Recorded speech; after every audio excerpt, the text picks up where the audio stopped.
So I was already blogging about spirituality, and it was a big deal for me to do that, because at one point I would just pretend I had nothing to do with spirituality, even though I did wear a Rudraksh and I had a whole ashram life in the past. In fact, one of the first blogs I wrote on the InSpirituality blog was why I never tell people I'm spiritual, and that was my journey of acknowledging the fact that I ascribe to spirituality, looking at what spirituality is fundamentally. It was a very personal exercise for me for a very long time. After a while, it came to a point where there would be some social conversations going on, and I wanted to contribute. I know I have so many thoughts about this, but in my mind it was like I need that personal space where I do my writing, my blog writing, and that's where I kind of put out my thoughts. And in that social environment I was not able to simply speak, but I did see the need to be able to do this in a social environment also. And so I figured, okay, if blog is helping me just put my thoughts out in that format, why don't I do a video format? So that will help me, my oration, it will help me speak these things out, and then that will help me with my social conversations.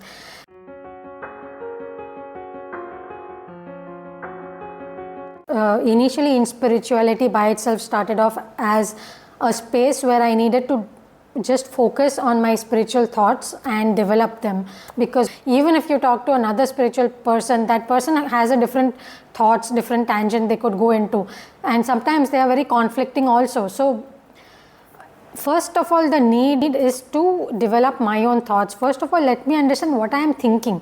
Like if somebody asks me a question, what is spirituality, what is my answer? Do I even have an answer?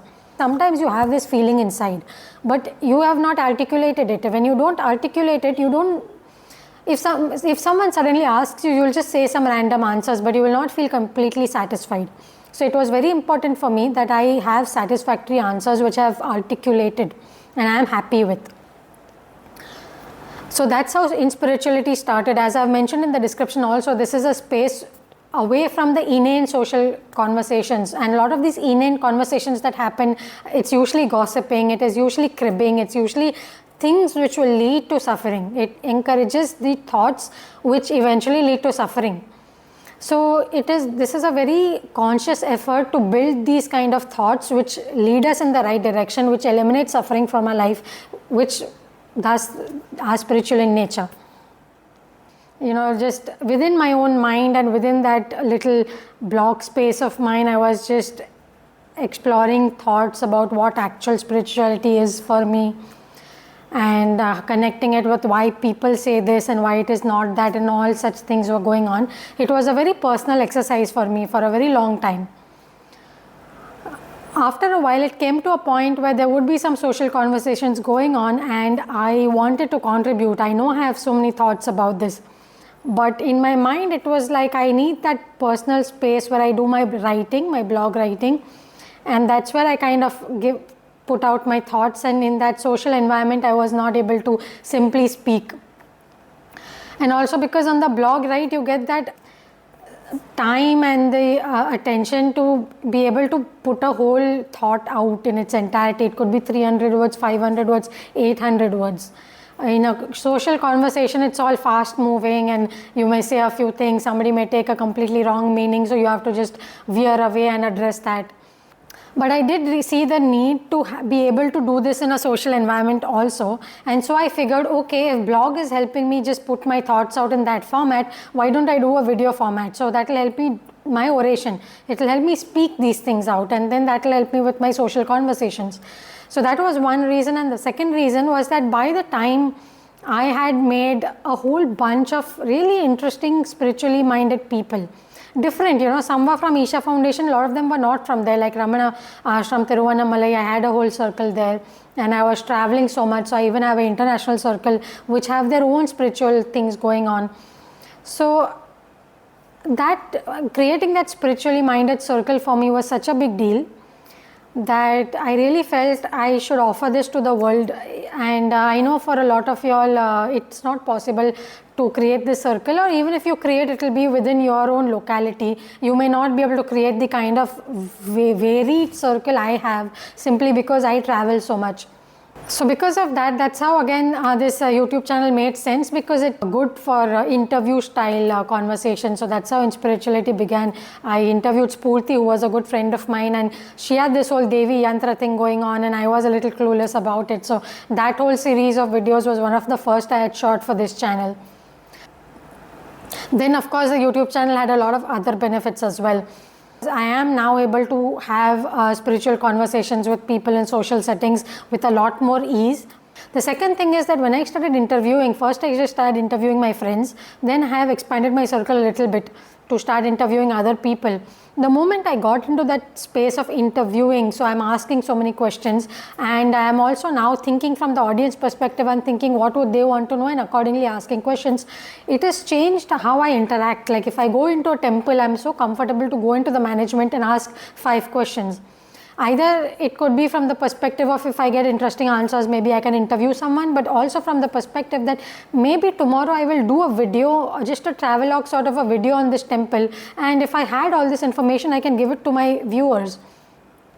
And so in this way, it has made me a lot more involved in the spiritual space where I am in. And third biggest benefit that it has brought me is that it allows me to articulate a lot of my spiritual experiences which I otherwise may not have. So as long as I kind of create this content in the right time, like the experience should not be too new within yourself, otherwise you may not be ready to talk about it. But when I am ready to talk about it and when I create the content, I start thinking a lot more deeper about the topic and about the matter. A lot of times while creating this content, some new ideas come into the head and it allows us to think more about it. So it definitely allows us to go deeper into the subject, which is really interesting.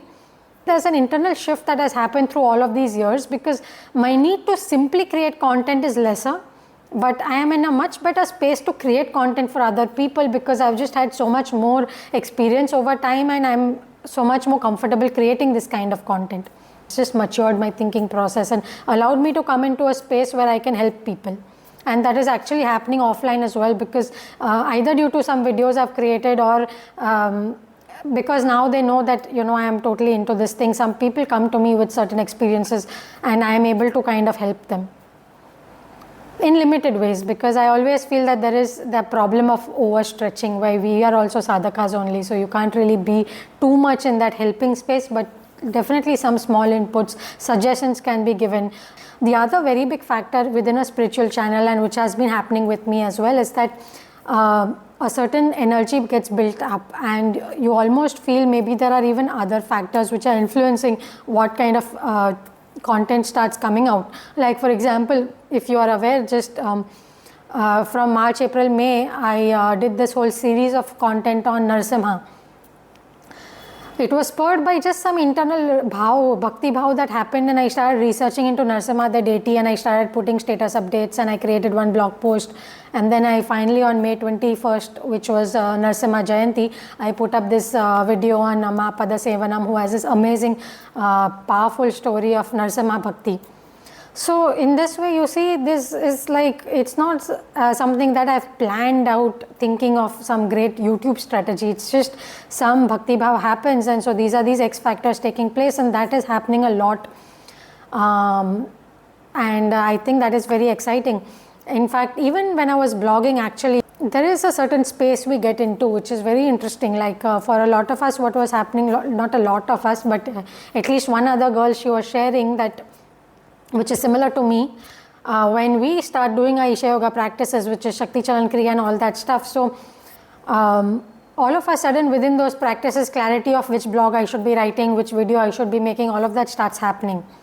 Technically, I know people say that when you do your yoga or meditation or pranayam, your mind has to be completely blank, you have to be totally focused on your breath.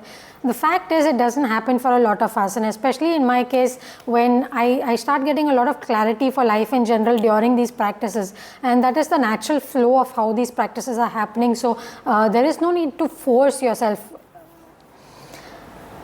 And that is why this process of creating content is almost sacred in nature, because that clarity is rising of its own, really. It is not so much of an intellectual thought process. And the last thing I want to mention is that what I have seen is that when you start doing something in a small way, a lot of times it can avalanche in the future. Like right now I may just have a small YouTube channel where I just put one video a week or even one video in 2 weeks. That may be the situation right now, but if I consistently keep doing that, for all I know, after 1 year, after 2 years, this YouTube channel could be in a completely different space, or within my life, spirituality could have taken a completely different dimension.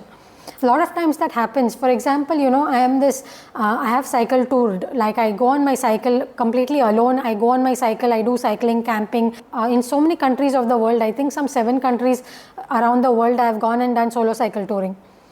And when I started doing cycle touring, a lot of people were shocked, like, oh my God, that's amazing. But what they don't realize is that I started cycle touring 2015, but I have been solo traveling from 2008. It's almost 7 years of solo traveling across India.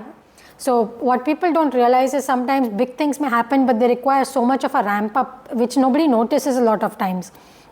And so same thing now, like this YouTube channel may seem really small to you when you are starting out. How small actions can catapult into a much larger thing, you don't know. And so I think this is really worth it, and it's really exciting. So if you are thinking of starting your own spiritual YouTube channel, I am overall completely pro on it. I would say you can go ahead. There are 2 cautions. One is, just be sure you are talking what you are ready to talk about, because see, spiritual experiences and the journey is a very internal thing. When we start talking about it and other people start commenting, other people even in your personal circle may watch the video and talk to you about it, it may very well have an impact on the journey that is already happening for you. So you have to be very thoughtful about it, and if it works for you, it works for you. Just be sure on that. And if you're not sure whether you are ready to talk about something, then don't talk about it. Talk about other things. See, because it's not necessary that each spiritual video needs to be a deep personal experience sharing. No, it could simply be like some of my blogs are just travel vlogs to a temple or to some pilgrimage site. Or it could also be a commentary on a social spiritual matter or some spiritual controversy. So there are a lot of different types of content you can create within spirituality. So if you're thinking about it, then figure out whether if you're doing a personal experience sharing, just know whether you're ready to talk about it. That is one caution. And the second one is simply this, that I've seen people, even advanced sadhakas I have seen, who the moment I tell them about making a video, like giving me an interview or something, they go into that space, oh, if I give a video, it has to be like perfect. It has to be like, if I am a complete expert on the matter, only then I can create a video. In that case, you may not want to create, because who is an expert? Can anyone say about one aspect they are an expert? Like, it is very difficult, right? See, the only thing I can say I'm an expert is of my own personal situation, because who knows my personal situation better than me? I know it best. Maybe my guru may know little more than me, but he's not going to put a video. So I think if we just kept these 2 things, like you remain in your own shoes and don't wear other shoes because you're on YouTube. Don't wear an expert cap when there is no expertise. I think that's fine. That's my views. But what's your view? What do you feel about people creating spiritual channels, and do you feel there is a need for these kind of channels to come up?